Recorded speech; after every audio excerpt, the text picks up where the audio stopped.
रहे तोर साथ में दम चले, तोए साथ साथ हरदम, हर गम के गुया खुशी, घाव के दवा बन ले।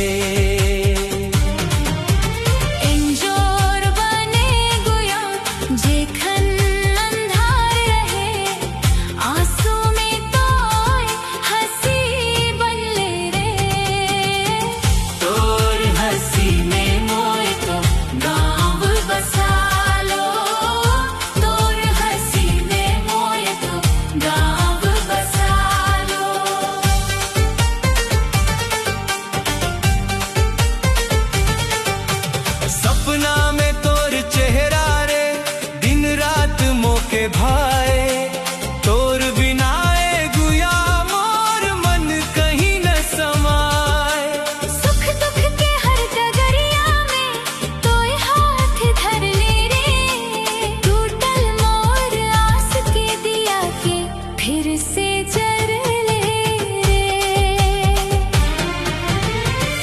रहे तोर साथ में दम चले, तोए साथ साथ हरदम, हर गम के गुया खुशी,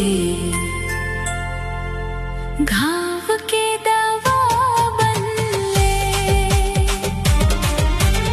अंजोर बने गुया जेखन अंधार रहे, आंसू में तोए हंसी बन ले रे।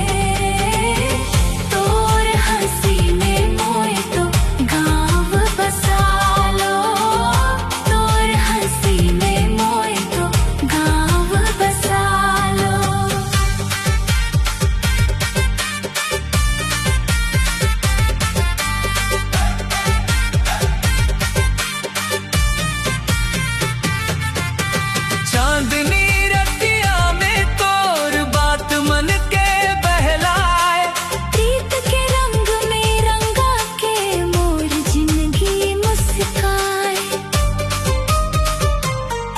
माया के डोरी से बांध ले मोके अपन संग रे, जन्म जन्म तक निभावोए गुया तोर रंग रे। रहे तोर साथ में दम चले, तोय साथ साथ हरदम, हर गम के गुया खुशी।